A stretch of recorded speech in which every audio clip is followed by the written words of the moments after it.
Hello, welcome to food in she. ഞാൻ കുറച്ച് chicken എടുത്ത് വെച്ചിട്ടുണ്ട്. കുറച്ചെന്ന് പറഞ്ഞാൽ ഒരു 3/4.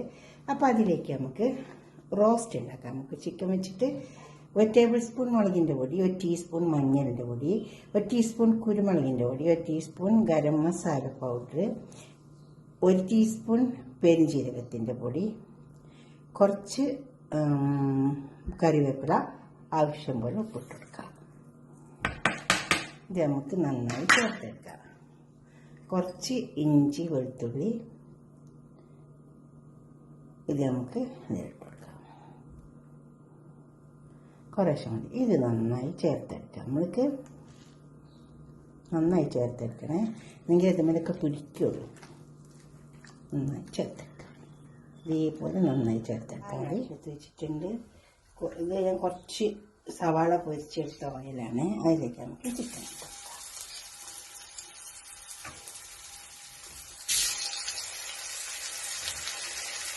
ചിക്കൻ നന്നായി മസാല പിടിക്കാനിട്ടുണ്ട്.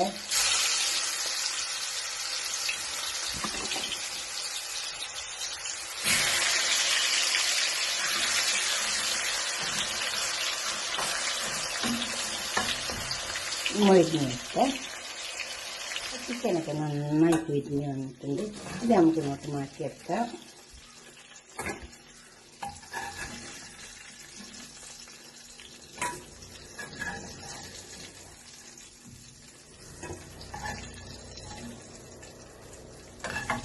ഇതൊക്കെ മാറ്റിയെടുത്തിട്ടുണ്ട്.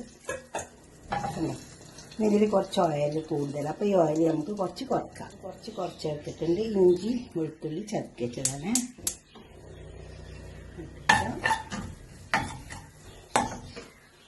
കുറച്ച് കറിവേപ്പില, 2 പച്ചമുളക് പൊടിച്ചെടുത്തിട്ടുണ്ട്.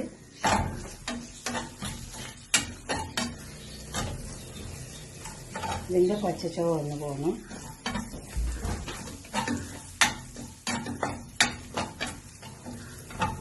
പച്ചയൊക്കെ പോയി വന്നിട്ടുണ്ട്. ഒരു 1/2 ടീസ്പൂൺ മുളകിൻ്റെ പൊടി. ഇത് കാശ്മീരി മുളകാണ്. ഞാൻ നേരത്തെ കാശ്മീരി മുളക് തന്നെയാണ്. ഇത് നന്നായി ഇളക്കി വയ്ക്കുക.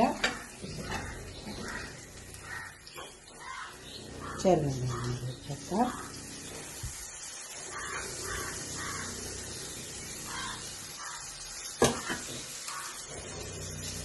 കുറച്ച് ഉള്ളി പൊരിച്ച് വെച്ചിട്ടുണ്ട്. ഇതിട്ട് വെക്കാം. പൊരിച്ച് വെച്ച ഉള്ളിയാണ്. കുറച്ച് ഉള്ളിയൊക്കെ പൊരിച്ച് വെച്ചാൽ മതി. അപ്പോൾ നമ്മൾ ഫ്രിഡ്ജിൽ വെച്ചാലും കേടാവില്ല. ഉണ്ടോ? ഇങ്ങനെ ഇളക്കി കൊടുക്കുക. ചിക്കൻ പൊരിച്ചാൽ ഇതിലേക്ക് ഇട്ടു. ഇതൊക്കെ പാട് നന്നായി ചേർത്തെടുക്കുക. മല്ലി എല്ലാം കുറച്ച് തൂടി കൊടുക്കുക. നന്നായി ചേർത്ത് നന്നായി ചേർന്ന് ഒന്ന് ഇളക്കി എടുത്തിട്ടുണ്ടോ. ഇങ്ങനെ ഒന്ന് റോസ്റ്റാക്കി വെച്ചാൽ ചിക്കൻ നല്ല ടേസ്റ്റ് ഉണ്ടാവും കേട്ടോ. അതുപോലെ ഉണ്ടാക്കിയിട്ട് നിങ്ങളുടെ അഭിപ്രായങ്ങൾ നിർദ്ദേശങ്ങളൊക്കെ ഒന്ന് കമൻറ്റ് ബോക്സിൽ അറിയിച്ചിട്ട് ലൈക്ക് ചെയ്യണം. എന്തായാലും ഇഷ്ടപ്പെടും. ലൈക്ക് ചെയ്യുക, സബ്സ്ക്രൈബ് ചെയ്യാത്തവരൊക്കെ ചെയ്യുക, ഷെയർ ചെയ്യുക. ഓക്കെ, അടുത്തൊരു വീഡിയോ ആയിട്ട് നമുക്ക് പിന്നെ കാണാം. ബൈ. ഉണ്ടോ? ഇതുപോലെ ഉണ്ടാക്കി നോക്കിയാൽ മതിയേ.